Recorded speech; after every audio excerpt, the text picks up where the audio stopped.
Si vous sortez maintenant et demandez à 5 personnes ce qu'elles ne veulent pas, vous entendrez des choses telles que « Je déteste mon patron, je ne veux pas travailler avec lui.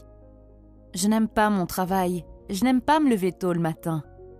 Je n'aime pas les cours à l'école, je ne veux pas travailler pour quelqu'un d'autre, je ne veux pas avoir de dettes. » Pendant qu'ils énumèrent les choses qu'ils ne veulent pas, arrêtez-les soudainement au milieu et dites « Ok, et les choses que tu veux, que voulez-vous » Vous remarquerez qu'ils sont confus et commenceront à réfléchir. Au bout d'un moment, certaines personnes pourront dire 1 ou 2 choses qu'elles veulent, mais pas plus. Comment cela se fait-il ? N'est-il pas intéressant de constater que, lorsque nous parlons des choses que nous ne voulons pas, nous avons des tonnes et des tonnes de choses à dire, mais que, lorsqu'il s'agit de choses que nous voulons, la majorité des gens n'en ont aucune idée. Vous savez à quoi ça ressemble ? La majorité des gens n'en ont pas la moindre idée. C'est comme si vous disiez « Je conduis une voiture de sport très rapide et je sais avec certitude que je ne veux pas aller à Paris, Berlin et Bruxelles. Mais je ne suis pas sûre de savoir où je veux vraiment aller. » Que se passe-t-il alors ? Vous vous retrouvez en panne d'essence et incapable d'atteindre votre destination parce que vous savez seulement où vous ne voulez pas aller. Vous voyez, ce qui est fou dans la société d'aujourd'hui, c'est que tout le monde fait la course avec des cerveaux de Ferrari, mais sans GPS. Si vous n'avez pas de vision et de clarté sur la destination que vous voulez atteindre, vous n'y arriverez tout simplement jamais. Vous pouvez acheter la Ferrari la plus chère du monde et conduire aussi vite que vous le pouvez. Mais si vous ne savez pas où vous allez, vous n'arriverez nulle part. Préférez-vous conduire une Ferrari du haut d'une falaise à 200 km/h ou conduire une Toyota vers une destination précise ? Tout cela semble assez simple, non ? Vous vous dites peut-être « Oh, c'est ça la grande sagesse que vous avez pour moi ?» En fait, oui, c'est ça. C'est exactement ça. C'est la première chose que font les personnes riches. Ils définissent clairement ce qu'ils veulent et où ils veulent aller. Leur destination est claire comme de l'eau de roche et ils ne gaspillent pas d'énergie pour les choses qu'ils ne veulent pas. Mais la majorité des gens font le contraire. Et c'est pourquoi, lorsque vous leur demandez ce qu'ils ne veulent pas, vous obtenez de nombreuses réponses. Le cerveau humain fonctionne d'une manière très intéressante. Vous voyez et obtenez ce sur quoi vous vous concentrez. Si vous vous concentrez sur les choses que vous ne voulez pas, devinez quoi ? Oui, vous obtenez les choses que vous ne voulez pas. Les choses que vous voulez pourraient être devant votre nez, mais comme vous êtes concentré sur le négatif, vous ne voyez pas l'opportunité. Laissez-moi vous raconter une histoire amusante pour vous expliquer ce que je veux dire. Il y a quelques jours, j'étais à la maison en train de préparer du café. J'ai ouvert le réfrigérateur pour prendre du lait, mais je n'en ai pas trouvé. J'ai fermé le réfrigérateur et j'ai décidé de boire mon café sans lait, mais je me suis soudain souvenu que j'avais acheté du lait l'autre jour et que je devais en avoir quelque part dans le réfrigérateur. J'y suis donc retournée et j'ai commencé à chercher du lait, mais là encore, pas de chance. J'ai presque fixé le réfrigérateur pendant 15 secondes. J'étais sur le point de fermer la porte et j'ai soudain vu le lait. Il était juste là devant mon nez tout ce temps, mais je ne pouvais pas le voir. Vous savez pourquoi ? Parce que j'ai toujours acheté une marque de lait emballée dans une couleur bleue, mais la dernière fois que j'ai fait les courses, il n'y en avait plus et j'ai choisi une autre marque dans un emballage rouge. Et à cause de ça, mon cerveau s'est concentré sur la recherche du paquet bleu tout le temps et a ignoré le lait dans le paquet rouge. C'est la même chose dans la vie. Vous voyez et obtenez les choses sur lesquelles vous vous concentrez. C'est pourquoi il est important de se concentrer sur les choses que l'on veut. Une remarque importante ici. Lorsque vous définissez ce que vous voulez, soyez aussi précis que possible. Par exemple, si je vous demande quel genre de fille vous voulez fréquenter, vous pourriez dire « Je veux une fille qui a fait des études et qui mesure 1,65 m ». Si vous ne me donnez que ces 2 critères, je pourrais vous amener une grand-mère de 72 ans qui a fait des études et qui mesure 1,65 m. Bon, ça va vous convenir ? Je suis sûre que non. Enfin, ça dépend de votre âge en fait. Mais soyez très précis, dans les moindres détails. Imaginez que nous soyons dans un an et que, lorsque vous vous remémorez l'année écoulée, vous vous rendiez compte que c'était la meilleure année de votre vie. À quoi ressemble cette vie pour vous ? Soyez ému et visualisez des détails spécifiques sur ce qui a rendu cette année si extraordinaire. Plus précisément, posez-vous les questions suivantes. Combien d'argent gagnez-vous ? Combien d'argent avez-vous mis de côté pour la sécurité de votre famille ? De qui prenez-vous soin financièrement? Où travaillez-vous chaque jour? Avez-vous un bureau à domicile ou vous rendez-vous en voiture dans un nouveau lieu? Faites-vous passer votre entreprise existante au niveau supérieur? Lancez-vous votre propre entreprise? Êtes-vous en train de gravir les échelons de votre emploi? Avez-vous une meilleure relation avec votre patron? Mieux encore, êtes-vous le patron? Comment votre conjoint ou votre partenaire vous regarde-t-il le matin ou après une longue journée? Comment sont vos relations avec vos enfants ou les membres de votre famille? La deuxième chose que font les gens riches et qui réussissent, c'est qu'ils savent où ils sont. Où êtes-vous? Où en êtes-vous dans votre vie en ce moment même? Ce que je veux dire, c'est que vous ne devez pas répondre littéralement. Ce que je veux dire, c'est quelle situation vivez-vous actuellement dans votre vie? Ne mentez pas. Peut-être que vous sortez tout juste de l'université ou que vous êtes en train de la terminer et que vous ne savez pas quoi faire de votre avenir. Peut-être luttez-vous avec le sentiment d'avoir un potentiel inexploité. Peut-être essayez-vous de trouver quelque chose qui puisse améliorer vos finances. Peut-être voulez-vous simplement commencer quelque chose de nouveau pour changer votre vie en mieux. Avant de vous rendre à votre destination idéale, vous devez savoir où vous êtes. Vous devez connaître votre point de départ. Prenez un papier et un stylo ou votre téléphone et répondez à cette question. Où en suis-je dans la vie? Vous pouvez aller au-delà de vos finances et écrire où vous en êtes dans les différents domaines de votre vie qui comptent le plus. L'amour, l'amitié, la santé, votre carrière et votre famille. Lorsque vous saurez où vous êtes et où vous voulez aller, vous commencerez à avoir un filtre qui vous permettra de dire non à certains amis, de dire non à certaines réunions, de dire non à certaines opportunités, de dire non à certains emails. La troisième chose que font les personnes riches est d'identifier leur pourquoi. Ok, maintenant vous savez où vous êtes et où vous voulez aller. Maintenant, je suis sûre que vous vous demandez comment vous pouvez y arriver. Quel type d'outils ou de véhicules devez-vous utiliser? Eh bien, votre pourquoi, en d'autres termes, votre raison d'atteindre votre destination, est le meilleur véhicule dont vous disposez. Votre pourquoi est comme une voiture à l'épreuve des balles qui va vous conduire à votre destination en toute sécurité. Je vais vous donner un outil qui vous permettra de trouver votre vrai pourquoi. Mais laissez-moi d'abord vous expliquer le pouvoir de connaître votre pourquoi. Imaginez que je vienne vous voir et que je vous dise « Hé, je vous donne 1 000 $, est-ce que vous passeriez du haut de ce bâtiment à un autre bâtiment en passant par la corde qui les relie? Au fait, je dois vous informer que l'autre bâtiment est en feu. » Vous regarderiez la situation et diriez « C'est un immeuble de 20 étages et la distance entre 2 immeubles est d'environ 100 mètres, ce qui signifie que je n'aurai peut-être pas l'énergie suffisante pour parcourir toute la distance. Et en plus, l'immeuble est en feu, donc je ne vais pas risquer ma vie pour 1 000 $. » Mais imaginez maintenant que votre mère ou la personne que vous aimez le plus dans la vie se trouve en haut de cet immeuble et a besoin de votre aide, et que le seul moyen d'accéder à cet immeuble est de passer par cette corde. L'utiliseriez-vous maintenant pour accéder à cet immeuble? Je suis sûre que vous le feriez, car vous avez un être cher de l'autre côté qui a besoin de votre aide. Si vous avez remarqué, dans les deux exemples, c'est exactement la même corde, la même distance et le même bâtiment. La seule différence est votre pourquoi. Lorsque vous connaissez votre pourquoi, rien ne peut vous arrêter. Quand vous connaissez votre vrai pourquoi, vous ne dites pas « Je suis fatigué aujourd'hui, je ne vais pas aller à la salle de sport ». Vous ne dites pas « Je n'ai pas envie de travailler sur ce projet aujourd'hui ». Vous vous présentez simplement à chaque fois, quoi qu'il arrive. Vous avez probablement un objectif que vous voulez atteindre. Peut-être voulez-vous gagner 1 million de $ ou obtenir un diplôme universitaire. Quel que soit cet objectif, laissez-moi vous demander ceci. Pourquoi voulez-vous atteindre cet objectif? Pourquoi voulez-vous gagner 1 million de $? Vous allez probablement dire que vous voulez la liberté financière, que vous ne voulez plus travailler pour quelqu'un d'autre ou que vous voulez aider votre famille. Ce sont de bons pourquoi, mais ils ne sont pas assez solides. Ils viennent de votre tête et non de votre cœur et de votre âme. Ces pourquoi ne sont pas assez forts. Atteindre la liberté financière n'est pas un pourquoi fort pour passer à travers les tempêtes que vous allez affronter. La liberté financière ne va pas vous pousser à sortir de votre lit à 5 heures du matin. Vous devez découvrir votre vrai pourquoi qui se trouve au fond de vous.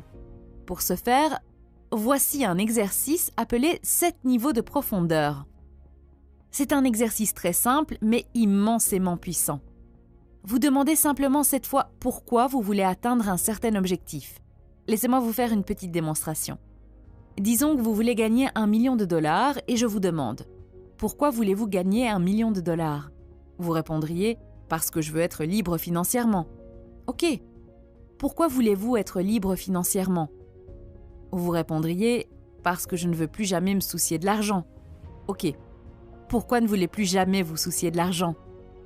Donc vous avez compris. De cette façon, vous allez demander 7 fois pourquoi. Si vous avez remarqué, votre réponse du pourquoi précédent est votre question dans le pourquoi suivant. Gardez à l'esprit que ce n'est pas 5 ou 9 ou 6 pourquoi, c'est 7. Ne me demandez pas pourquoi c'est 7 car je ne le sais pas, mais ça fonctionne comme par magie. Je dois vous prévenir à l'avance que vous risquez de pleurer en faisant cet exercice ou d'être très ému.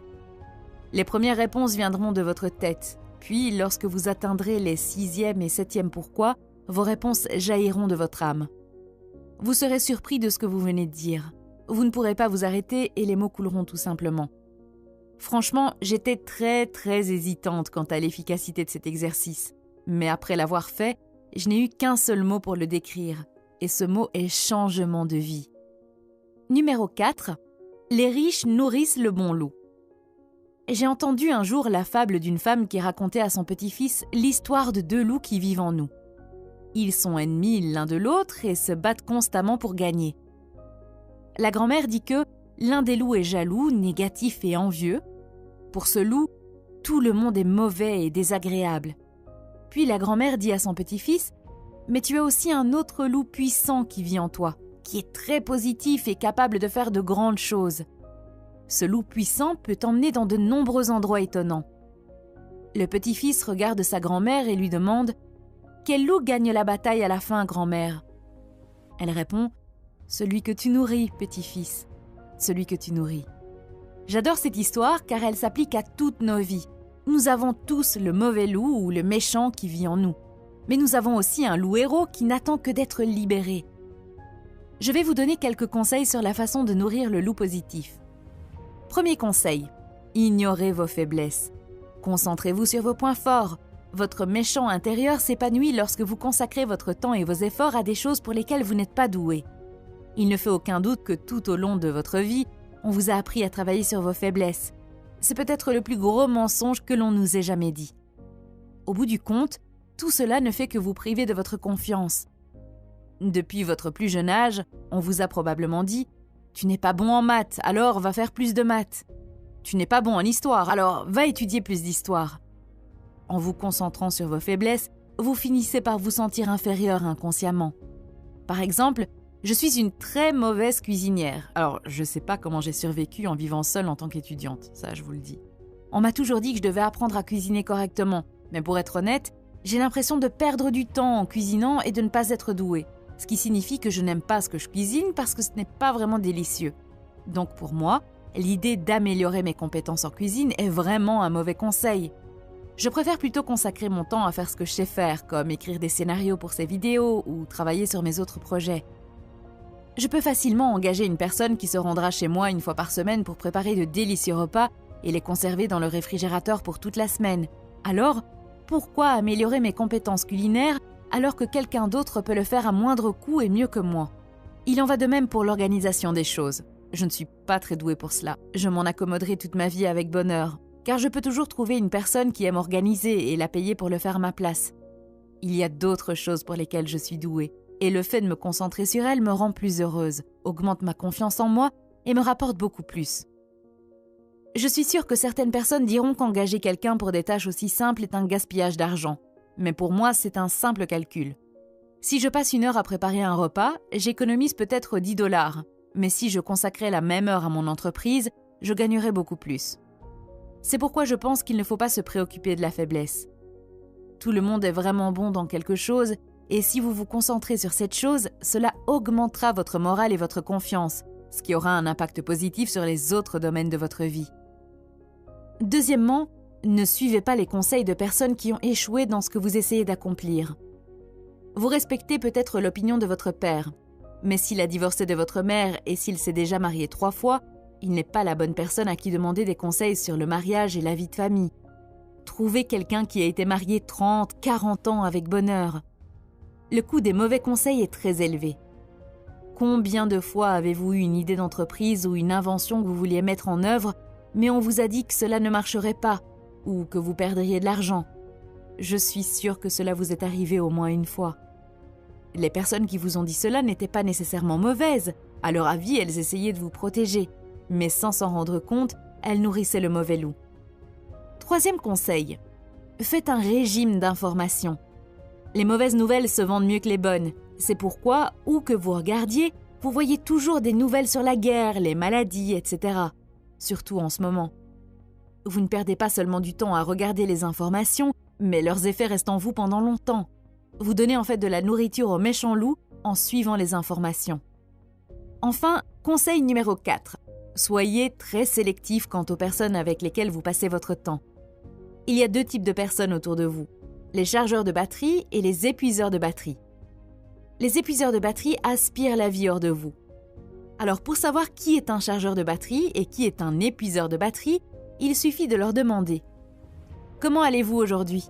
et d'observer leurs paroles et leur langage corporel. Enfin, la 5e chose que font les personnes riches est de se raconter la bonne histoire. Puisque vous regardez cette vidéo, il y a de fortes chances que gagner plus d'argent, créer votre entreprise ou trouver un travail que vous aimez soient les principales choses que vous voulez réaliser. Alors, arrêtez-vous un instant et demandez-vous pourquoi ces choses que vous désirez ne se sont pas encore produites. Vous pourriez répondre que l'économie est mauvaise, que votre patron est mauvais, que votre partenaire ne vous soutient pas, que vous n'avez pas l'éducation et le temps nécessaires, que vous n'avez pas le capital nécessaire ou que vous êtes en mauvaise santé. Vos réponses à cette question sont vos histoires. Votre histoire est l'endroit où vous vivez, émotionnellement, mentalement et parfois même physiquement. Votre histoire est comme le feu. Si vous l'utilisez correctement, il fera cuire votre nourriture et chauffera votre maison. Mais si vous ne le faites pas, il vous brûlera, vous et votre maison. Notre méchant intérieur nous raconte les histoires qui nous retiennent. Il le fait en nous racontant des histoires encore et encore, jusqu'à ce que nous ayons l'impression que ce sont des faits. Vos émotions, vos pensées et votre histoire sont votre vie. Et le plus effrayant est que parfois, les histoires que nous nous racontons ne sont même pas les nôtres. Par exemple, il y a une chance que l'histoire de votre grand-père décédé dirige votre vie sans que vous en soyez conscient. Alors cela semble effrayant, mais laissez-moi vous expliquer. Si votre grand-père a vécu pendant la dépression économique, il a probablement appris à être frugal avec son argent, à ne pas prendre de risques et à économiser autant qu'il le pouvait. Lorsque votre père est né, il a transmis ses histoires sur l'argent, l'épargne et le risque à votre père, et votre père vous les a transmises. Vous avez probablement certaines opinions sur la prise de risque et l'argent, et vous pensez peut-être qu'elles sont les vôtres, mais il y a de fortes chances qu'elles ne le soient pas. Vous avez peut-être vécu dans une histoire qui n'est même pas la vôtre. Que les histoires que vous vous racontez soient les vôtres ou non, cela n'a pas vraiment d'importance. Ce qui compte, c'est que vous y croyez et qu'elles vous font du mal. Par exemple, vous vous êtes peut-être dit pendant des années que vous étiez timide et vous l'avez accepté comme un fait. Peut-être y avait-il une fille que vous vouliez aborder, mais cette croyance a eu un impact sur votre confiance en vous et vous ne lui avez jamais parlé. Et maintenant, à chaque fois que vous vous souvenez d'elle, le sentiment de regret est si fort que vous vous détestez de ne pas lui avoir parlé. Ou bien, peut-être y avait-il une réunion importante et vous aviez une excellente idée à partager, mais vous n'avez pas osé parler devant les gens et par conséquent, vous avez perdu la reconnaissance de vos pairs et de votre patron. Maintenant, je veux que vous imaginiez que 5 ans ont passé et que vous n'avez changé aucune de ces histoires limitatives. Pouvez-vous voir combien cela va vous coûter ? Il est probable que le simple fait d'y penser soit douloureux. Mais ne faites rien et restez assis pendant quelques secondes avec ce sentiment de douleur. Ressentez la douleur. Si vous ressentez la douleur, vous serez peut-être prêt à agir. Voici donc une petite action pour vous. Tout d'abord, écrivez vos plus grands objectifs et demandez-vous pourquoi vous ne les avez pas encore atteints. De vos réponses émergeront vos histoires. Maintenant que vous avez identifié vos histoires, voici une astuce puissante pour les gérer. La meilleure astuce consiste à prouver que l'histoire n'est pas vraie. Pour vous débarrasser définitivement de votre vieille histoire, trouvez la preuve qu'il s'agit d'un tas d'ordures. Par exemple, Vous voulez peut-être commencer quelque chose, mais vous pensez que vous n'avez pas été à l'université et que c'est pour cela que vous n'êtes pas qualifié pour le faire. Alors demandez-vous, y a-t-il quelqu'un qui n'a pas de diplôme et qui a déjà réalisé ce que je veux réaliser? Vous trouverez probablement de nombreuses personnes. Laissez-moi vous donner un autre exemple. Il y a une belle histoire dans l'un des livres de Brian Tracy qui, je pense, illustre bien ce conseil. Brian raconte qu'un jour, il parlait sur scène de la possibilité de doubler ses revenus et du fait que c'était à vous de le faire. Après le discours, un homme du public l'a approché et lui a dit qu'il disait de belles choses, mais que dans son entreprise, il n'y avait aucun moyen de doubler ses revenus.